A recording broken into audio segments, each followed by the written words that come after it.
우리 서로 이렇게 한번 인사하고 축복합니다. 하나님의 사랑이 당신의 마음에 가득하길 축복합니다.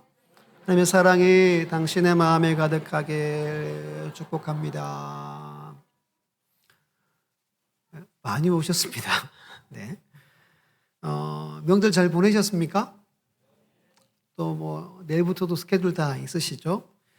저는 명절 전날에 인사드릴 분들 좀 찾아뵙고, 당일은 집에 좀 쉬고, 어제는 우리 장로님께서 만대를 가자고 하셔서 만대 쇼량깃길 1코스 10.2km 중에 4km 정도를 트레킹을 했습니다. 이렇게 저는 길이 반듯하게 잘 나 있는 길인 줄 알았는데 해변으로 갔다가 산으로 갔다가 이렇게 갔어요. 근데 이제 이렇게 산길을 올라갔는데 마치 동해안을 보는 것처럼 이렇게 망망대해가 펼쳐졌어요. 그래서 와, 감동을 좀 받았습니다. 마치 동해에 와 있는 것처럼 그런 마음이었어요. 그래서 어제는 잘 다녀왔습니다. 남은 연휴는 이제 어른들 좀 찾아뵐 그런 예정 가운데 있습니다. 남은 연휴 가운데 우리 주님 안에서 즐겁고 평안하시기를 축복합니다. 특히 멀리 있는 우리 온라인 예배드리는 분들은 안전하게 귀경하시기를 예수님의 이름으로 축원합니다. 한양대학교 교육공학 박사 교수님이신 유영만 교수님이라는 분이 계십니다. 이분이 세상을 바꾸는 시간 15분, 줄여서 뭐라고 하죠? 세바시라고 하는 게 있어요. 여기에 가장 많이 출연한 분 중에 한 분입니다. 예전에 제가 이분의 그 변화에 대한 강의를 한 10여 분 정도 되는 것들을 들은 적이 있습니다. 그때 이분이 변화가 영어로 체인지죠, 체인지. 그죠? 이건 아시죠? 변화는 뭐예요? 체인지. 근데 이분이 그 체인지 한글을 한문을 찾아서 몸체에 어지린에 알지자를 붙여서 체인지라는 책도 이분이 펴내셨습니다. 이분이 강의에서 이렇게 설명해요. 몸으로 체득하며 깨달아 정리된 지식이 세상을 체인지할 수 있다. 몸으로 계속 반복하면서 체득한 이 지식이 나도 변화시키고 그리고 나아가서 세상도 변화시킬 수 있다. 일리가 있어요, 없어요? 일리가 있습니다. 그럼 계속 반복해서 운동하면 뭐 되죠? 몸짱 되죠. 그리고 한 가지 일을 계속 반복하면 어디에 나올 수 있어요? 생활의 달인이나 이런 데 나올 수 있잖아요. 맞는 이야기입니다. 또 이렇게 말합니다. 반복은 어느 순간 위대한 반전을 일으킨다. 매일 반복하는 일이 미래를 만든대요. 그런데 저는 좀 다른 이야기를 하려고 합니다. 성경에서 말하는 이야기를 함께 나누려고 합니다. 몸으로 반복하면 변화되고 놀라운 일들이 일어나는 게 맞습니다. 하지만 성경적인 관점이나 하나님의 관점과는 조금 다릅니다. 성경 중에 성경이라는 게 있어요. 성경은 반지라면 이 성경은 그 반지의 보석이다 라고 하는 성경이 어디일까요? 로마서입니다. 로마서. 로마서에 이렇게 말합니다. 우리 로마서를 한번 찾아봅니다. 우리 7장을 찾아보겠습니다. 로마서를 펴놓으시면 돼요. 본문은 더 보지 않을 거예요. 로마서 7장 22절, 23절 먼저 찾습니다. 로마서 7장 22절, 23절 우리 함께 읽어볼게요. 시작. 내 속 사람으로는 하나님의 법을 즐거워하되 내 지체 속에서 한 다른 법이 내 마음의 법과 싸워 내 지체 속에 있는 죄의 법으로 나를 사로잡는 것을 보는도다. 아멘. 로마서는 바울이 기록했죠. 이 로마서가 성경 중에 성경이라고 하는 가장 중요한 성경에 해당합니다. 이걸 기록한 바울이 뭐라 그래요? 자기는 하나님의 법을 즐거워하고 그리고 법을 따라 선하게 살고자 하는 마음이 많대요. 그런데 실제로 그럴 때도 있지만 그러하지 못할 때도 있다는 거예요. 원치 않은 악을 행할 때가 있다는 겁니다. 그러면서 마음의 법과 다른 법이 내 안에서 싸운다라고 말합니다. 여러분, 이는 사람의 변화는 마음의 변화라는 것을 말씀해 주고 있는 겁니다. 아무리 노력하고 애를 써도 반복도 반복을 해도 그 마음이 새롭게 되지 않는 한 변화라고 성경은 말하지 않는다는 거예요. 이게 하나님의 말씀입니다. 그러면 로마서 10장을 펴봅니다. 로마서 10장을 계속 펴놓으시면 됩니다. 아주 유명한 말씀이 9절 10절이죠. 우리 같이 한번 로마서 10장 9절로 10절 있습니다. 시작. 내가 만일 내 입으로 예수를 주로 시인하며 또 하나님께서 그를 죽은 자 가운데서 살리신 것을 내 마음에 믿으면 구원을 받으리라. 사람이 마음으로 믿어 의에 이르고 입으로 시인하여 구원에 이르느니라. 믿습니까? 참 중요한 말씀이죠. 하나님의 구원은 마음으로 믿고 입으로 시인해야 합니다. 먼저는 어디죠? 마음으로 예수님이 나를 위해 죽고 다시 사셨음을 믿는 거죠. 그리고 내 입으로 시인하며 일상을 살아가는 것이 구원이라고 말합니다. 근데 마음으로 안 믿어지는데 교회에서 계속 시인하라고 해서 시인합니다. 저 예수 믿습니다. 예수 믿습니다. 예수 믿습니다. 한다고 마음이 믿는 건 아니죠. 구원에 이르지 못합니다. 구원은 마음 플러스 뭐가 돼야 되죠? 입술이 따라야지만 구원받는다는 거예요. 17절 보시면 그러므로 믿음은 들음에서 나며 들음은 그리스도의 말씀으로 말미암았느니라. 제일 중요한 말씀을 합니다. 그럼 마음으로 믿고 입으로 시인해야 구원받는데 반드시 뭘 들어야 되죠? 뭐 들어야 돼요? 그리스도의 말씀. 누구의 말씀? 그리스도 예수의 말씀을 들어야 구원받습니다. 말씀을 듣고 믿음이 생긴다는 거죠. 말씀을 들을 때 우리의 마음이 변화된다라는 이야기를 바울이 하고 있습니다.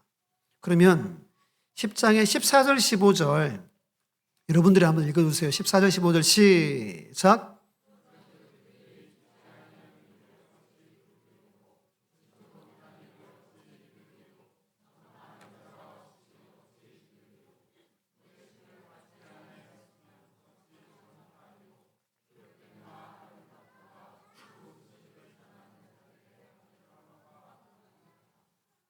아멘이죠.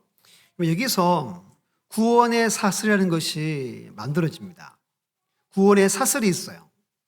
보내심, 그리고 전파, 그리고 들음, 믿음, 부름, 구원에 이릅니다. 구원받은 모든 사람들은 이 구원의 사슬을 통해서 구원받습니다. 구원을 받는 자는 보내심을 받은 자를 통해 그리스도의 말씀을 듣습니다. 마음으로 믿고 입으로 시인하고 여러분들이 부르는 거예요. 주님, 하나님, 예수님 부르는 자에게 뭐가 있어요? 구원이 있는 거예요. 모든 하나님의 백성들은 이 구원의 사슬을 통해 구원받았습니다. 여러분도 이 과정을 통해 구원받았습니다. 믿습니까? 이 엄청 중요한 겁니다. 여기에 아멘이 저절로 나오셔야 돼요. 안 그러면 솔직하게 저한테 이야기하셔가지고 같이 성경을 공부하든 하셔야 되는 거예요. 그러면 화면으로 에베소 4장 17절 말씀을 같이 볼게요. 시작. 그러므로 내가 이것을 말하며 주 안에서 증언하노니 이제부터 너희는 이방인이 그 마음에 허망한 것으로 행함같이 행하지 말라.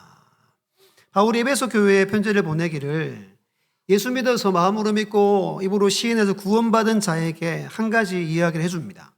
무슨 말이냐면 너희는 과거 예수 믿기 이전의 마음, 허망한 마음으로 행하지 말라는 거예요. 이 허망하다는 말이 뭐냐면 어떤 것의 중심에 있어야 할 게 없어가지고 죽은 상태를 말합니다. 그냥 껍데기는 멀쩡한데 안은 썩어 있는 거, 비어 있는 걸 말해요. 뭐 없는 찐빵이죠? 안고 없는 찐빵과 같은 겁니다. 겉으로는 멀쩡해요. 멀리서 보면 멋있어 보이고 대단해 보이고 가까이 가면 무언가 내게 유익이 될 것 같은데 가까이 가보면 마치 버림받은 땅처럼 황무한 상태가 허망한 것이라고 말합니다. 예수 믿기 이전의 상태를 말해요. 텅 빈 상태를 말합니다. 여러분, 왜 명절에 형제분들 만나셨죠? 믿는 분도 있지만 안 믿는 분들도 계시잖아요. 어때요? 좀 변화된 게 있던가요? 사람은 이런 말 하면 안 되지만 사람은 진짜 잘 변하지 않습니다. 늘 그 모습으로 살아가죠. 왜 체인지가 되지 않을까요? 몸으로 체득한다고 지식이 있다고 변화되는 게 아니라 그 마음의 근본적인 것이 변화되지 못했기 때문입니다. 허망한 상태인 거예요. 그리고 안 믿는 사람들은 아무리 많이 가지고 있고 즐겁게 해피하게 살아도 황무함 가운데 있다는 거예요. 이거 이제 성경이 말하고 있는 매우 중요한 메시지입니다. 그래서 변화되지 않는 겁니다. 근데 오늘 이 자리에 있는 여러분들, 함께 예배하는 여러분들은 다르다는 거예요. 이것을 믿으셔야 돼요. 우리의 마음은 휑하지 않습니다. 우리는 황무지 같지 않습니다. 우리의 중심은 꽉 차 있습니다. 뭐로 꽉 차 있냐면 하나님의 사랑으로 가득 차 있습니다. 이것을 믿는 거예요, 우리가. 아멘이십니까? 조금 우리가 덜 가지고 조금 우리가 부족한 면이 있을 수 있어요. 하지만 안 믿는 자들, 그들은 허무함 가운데 살 우리는 꽉 찬 가운데 살고 있음을 믿어야 합니다. 인간의 허물을 채울 수 있는 것은 단 한 가지밖에 없대요. 하나님의 사랑밖에 없습니다. 하나님의 사랑은 마음으로 입으로 예수를 시인할 때 우리에게 부어지고 채워진다는 거예요. 여러분들은 지금 꽉 찬 상태에 있는 겁니다. 이게 여러분 진짜 변화고 진정한 변화라고 하나님이 말씀하고 있는 겁니다. 진짜 변화가 뭔지 꼭 기억하셔야 됩니다. 오늘 본문 말씀은 어렵지 않습니다. 포도원 농부가 포도원을 만들었어요. 그리고 멀리 가면서 자기가 관리 못하니까 농부들에게 세를 주고 멀리 오래 떠났다라고 말합니다. 그래서 포도원 주인이 누구죠?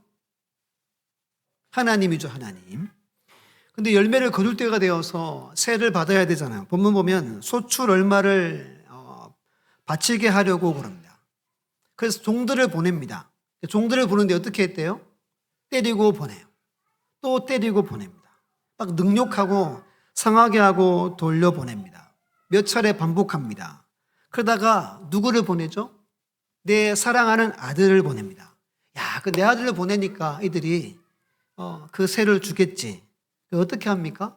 야, 저 아들 죽이면 이 땅을 차지할 수 있으니까 아들을 죽이자 하고 아들을 죽입니다.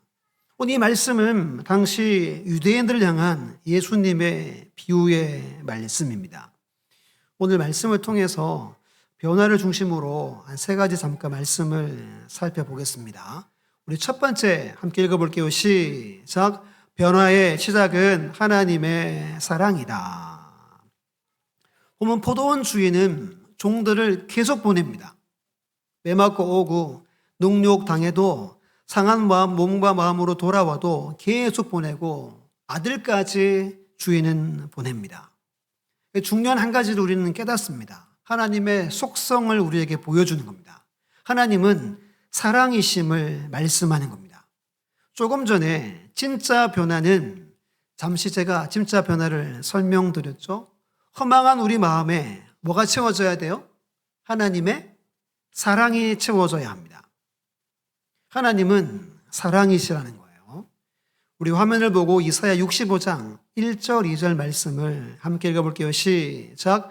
나는 나를 구하지 아니하던 자에게 물음을 받으며 나를 찾지 아니하던 자에게 찾아냄이 되었으며 내 이름을 부르지 아니하던 나라에 내가 여기 있노라. 내가 여기 있노라 하였노라. 내가 종일 손을 펴서 자기 생각을 따라 옳지 않은 길을 걸어가는 패역한 백성들을 불렀나니. 이게 좀 어려운데요. 새 번역본으로 화면 띄워주실래요? 잘 보세요. 나는 내 백성의 기도에 응답할 준비를 하고 있었지만 내 백성은 아직도 내게 요청하지 않았다. 누구든지 나를 찾으면 언제든지 만나려고 준비하고 있었지만 아무도 나를 찾지 않았다. 내 이름을 부르지 않던 나라에게 나는 보라, 나 여기 있다. 보라, 나 여기 있다라고 말하였다. 제멋대로 가며 악한 길로 가는 반역하는 저 백성을 맞이하려고 내가 종일 팔을 벌리고 있었다. 우리가 아는 것처럼 이스라엘 백성들, 유대인들은 하나님의 택함 받은 백성이지만 그 구원의 손길을 거부하고 거절했죠. 본문의 농부처럼 하나님은 부르지만 그들은 응답하지 않습니다. 하나님은 계속 부르십니다. 나 여기 있다, 나 여기 있다. 어떻게 기다리신대요? 두 팔을 벌리고 오늘도 우리 주님이, 하나님이 하루 종일 벌리고 계신다고 말합니다. 지금도 팔을 벌리고 계십니다. 지금도 여전히 믿지 않는 누군가가 죽게 돌아오는 그 모습을 보기 위해서 하나님은 그렇게 지금도 계심을 우리는 알 수 있어야 합니다. 하나님은 사랑 그 차세이신 하나님이심을 말합니다. 이 사랑이 우리를 변화시켰어요. 여러분들을 변화시켰습니다.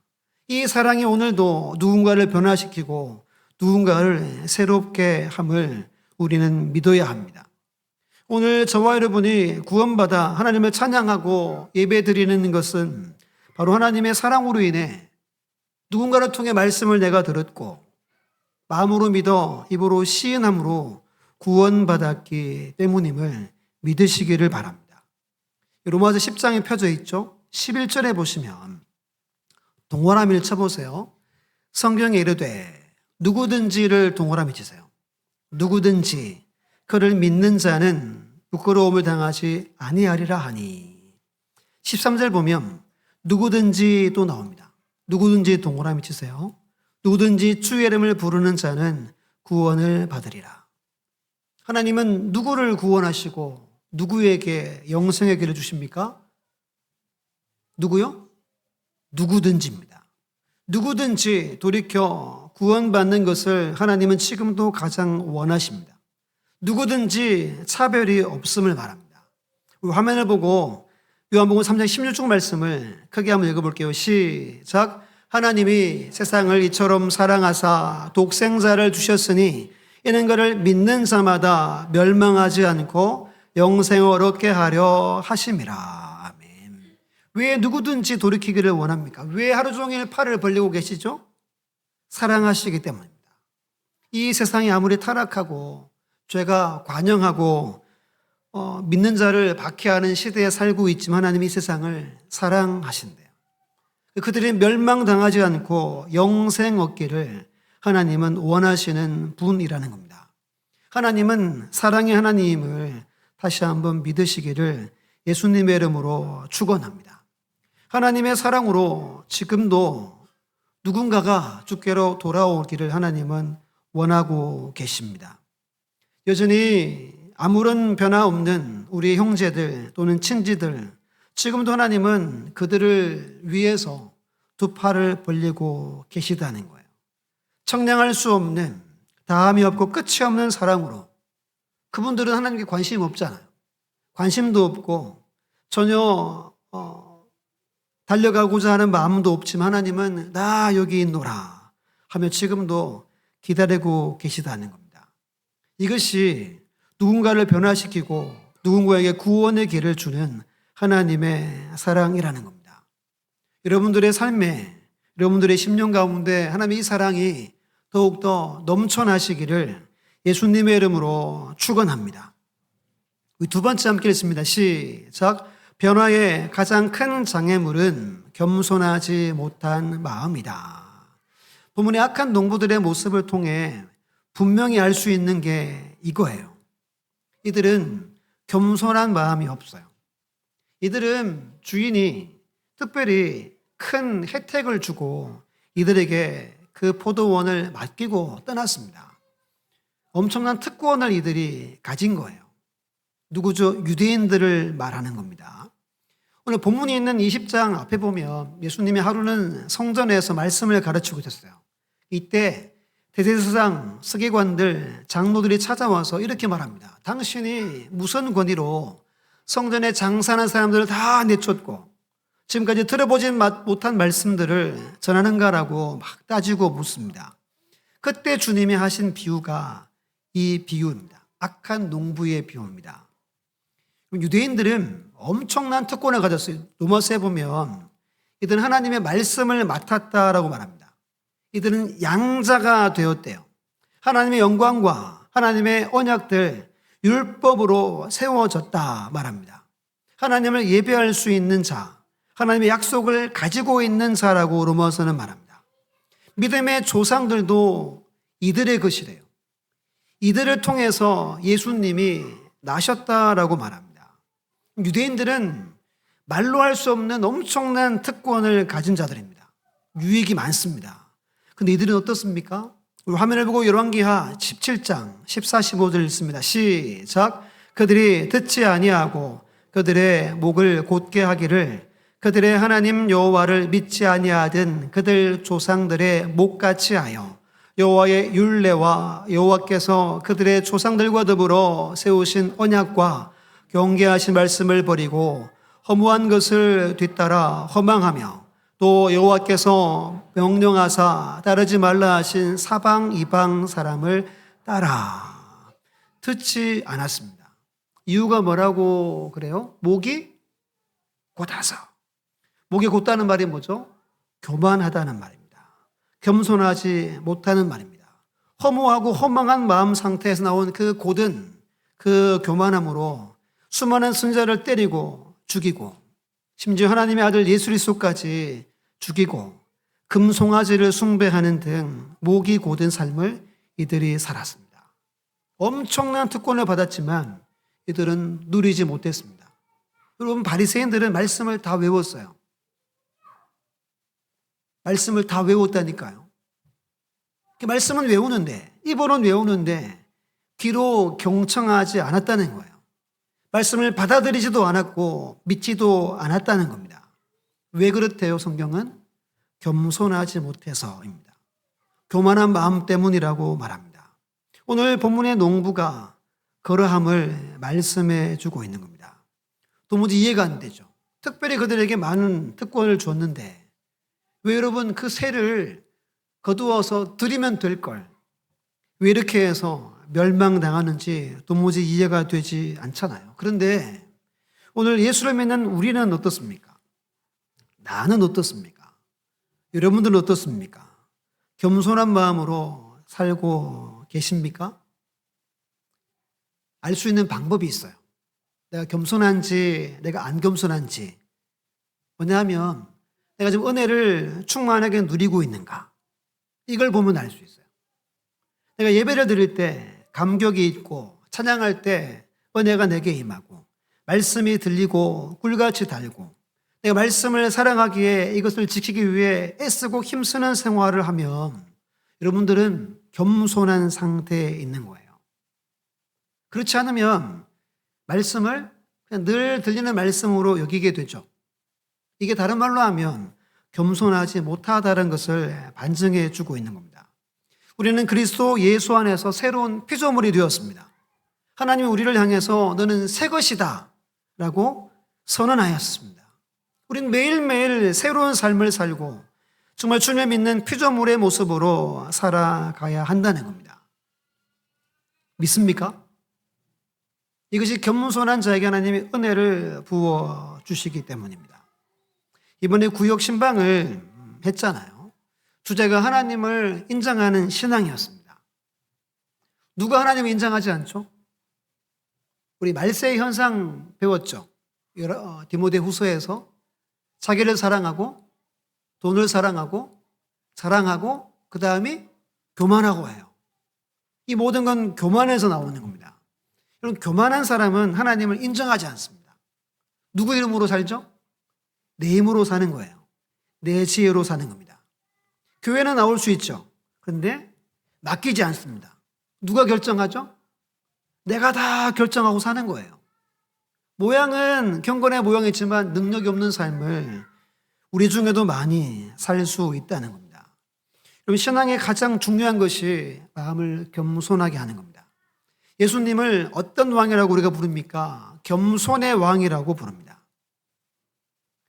하나님이시지만 종의 형체로 이 땅에 오셨습니다.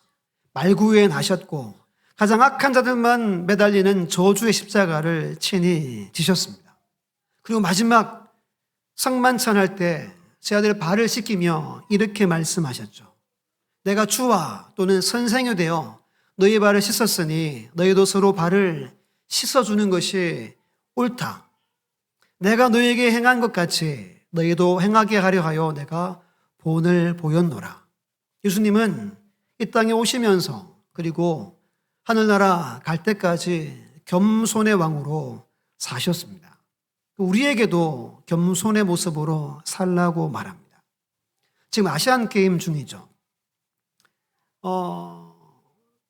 가장 큰 이슈는 아니지만 그 테니스 선수인 권순우라는 세계 랭킹이 112위더라고요. 이 선수가 태국과 단체전을 하면서 졌어요. 그 상대가 636위예요. 자기보다 500위 아래에 있는 선수한테 1대2로 패했어요. 그리고 라켓을 땅에 보통 한두 번 때리거든요. 유명 선수들도. 근데 이 친구는 계속 때리고 마지막에 이렇게 네트에서 인사하죠. 인사를 하지 않고 들어가 버렸어요. 그래서 우리 한국의 체육계가 난리가 났었습니다. 별로 관심이 없으시죠? 난리가 났었습니다. 왜 여러분 이 선수가 그랬어요? 자기는 112위예요. 상대는 636위예요. 1%도 자기가 질 거라고 생각 안 한 거예요. 근데 게임이 안 풀린 거예요. 게임 하다가 안 풀릴 수 있잖아요. 그날 컨디션도 있으니까. 근데 이 친구가 마음이 낫지 않았던 거예요. 그래서 막 땅바닥에 막 내리치고 들어가 버렸어요. 찾아가서 막 사죄하고 손편지 써서 막 공개하고 그래도 여기저기서 비판의 소리가 아직까지도 있더라고요. 왜 그래요? 마음이 높아져서 그렇습니다. 예수님 이렇게 말합니다. 내가 너희에게 행한 것 같이 너희도 행하게 하려 하여 본을 보였다라고 말합니다. 예수님처럼 행하게 하려고 하셨대요. 우리가 기억해야 합니다. 겸손했던 사울 왕이 버림받죠. 왜 버림받아요? 몇 년 지나지 않고 마음이 높아졌어요. 사울 왕이 어떻게 죽죠? 자기 칼에 자기가 엎드려서 자살해서 그는 죽습니다. 그의 삶을 통해 우리는 겸손을 배워야 합니다. 여러분, 나만 장군이 요단강에 물에 7번 들어갔다 나오죠. 처음부터 들어갔어요? 안 들어갔어요? 안 들어갔어요. 종들이 막 부탁하니까 겨우 7번 들어갑니다. 그런데 그때 그의 피부가 어린아이처럼 회복된 것을 우리는 기억해야 합니다. 성경을 몇 군데 볼 텐데요. 화면을 보고 천천히 읽어볼게요. 먼저 잠언 16장 5절입니다. 시작. 무릇 마음이 교만한 자를 여호와께서 미워하시나니.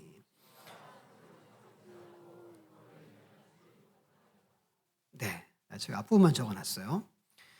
마음이 교만한 자를 하나님 뭐 하신대요? 뭐 하세요?